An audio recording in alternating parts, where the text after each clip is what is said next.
Venky Atluri direct చేసిన 'Vishwanath and Sons' ఈ movie నుంచి ఈ టైప్ ఆఫ్ కమర్షియల్ ఎలిమెంట్స్ అయితే నేను ఎక్స్పెక్ట్ చేయలేదు. మూవీ విషయానికి వస్తే మూవీ అయితే బాగానే ఉంది. కాకపోతే ఏదైతే ట్రైలర్ కట్స్‌లో ఉంటాయో అదే స్టోరీ ఉంటది. అంతకుమించి ఏముండదు.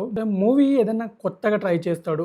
మళ్ళీ 'లక్కీ భాస్కర్' సర్ లాంటి ఎమోషన్స్ బిల్డ్ చేస్తాడు అనుకున్నా గానీ, నాగవంశి చెప్పినట్టే తన హీరో తన సినిమాలో బాగా రిచ్‌గా ఉండాలి. తనకి ఎటువంటి ప్రాబ్లమ్స్ ఉండకూడదు. ఆ రిచ్ ఫ్యామిలీస్‌లోనే చిన్న చిన్న ఎమోషన్స్ ఉండాలి. వాటితోనే మూవీ క్యారీ ఫార్వర్డ్ అవ్వాలి అనే విధంగానే ఈ మూవీ కూడా ఉంటుంది 'Vishwanath and sons'. Movie start అవ్వడం కూడా చాలా ప్లెజెంట్ అండ్ నీట్‌గానే స్టార్ట్ అయింది. హీరో సూర్య ఇంట్రో బాగుంది. మమితా బైజు ఇంట్రో కూడా బాగుంది. మూవీ అలా మెల్లమెల్లగా పోయే కొద్దీ ఓకే, ఒక మంచి మూవీ కాన్సెప్ట్ మూవీ చూస్తున్న ఫీల్ వచ్చింది. మంచి బ్యాక్గ్రౌండ్ స్కోర్ ఉంది. అంత బాగుంది.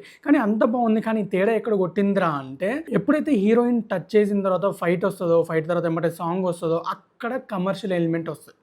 అంటే ఒక మూవీలో ఖచ్చితంగా ఇవి ఉండాలి, ఇవి లేకపోతే ఆడియన్స్ చూడరు అండ్ సినిమా వర్కౌట్ అవ్వదు అన్న థాట్లోనే ఈ మూవీ తీసిండు. ఫస్ట్ హాఫ్ అంతా బాగానే ఉంటుంది. Emotions, dialogues, Mamitha Baiju comedy, ఆ రాధిక గారి యాక్టింగ్, సూర్య గారి యాక్టింగ్, ఈచ్ అండ్ ఎవ్రీథింగ్ కూడా బాగానే ఉంటుంది. సెకండ్ హాఫ్, ఫస్ట్ హాఫ్ వరకు అయితే బాగానే ఉంది. కామెడీ పరంగా కానీ సీన్స్ ఈచ్ అండ్ ఎవ్రీథింగ్ బాగానే వర్కౌట్ అయినాయి. కానీ సెకండ్ హాఫ్ ఇంకొంచెం వర్క్ చేసి ఉంటే బాగుండు అనిపించింది. అండ్ ఇది పర్ఫెక్ట్ వెంకీ అట్లూరి మూవీనా అంటే నాకైతే అంత అనిపించలేదు థియేటర్ నుంచి బయటకు వచ్చిన తర్వాత. అండ్ మమితా బైజు ఈ మూవీకి చాలా మెయిన్. ఆ అమ్మాయి లేకుంటే కనుక మూవీ నథింగ్. ఎందుకంటే మూవీ మొత్తం ఓన్లీ ఆ అమ్మాయి పర్ఫార్మెన్స్ మీదే డిపెండ్ అయి ఉంటుంది. నాకైతే ఈ మూవీ బాగానే అనిపించింది. ఒకవేళ ఈ మూవీ కనుక చూడలేకపోతే థియేటర్లో స్ట్రీమ్ అవుతుంది, వెళ్ళి చూసేయండి.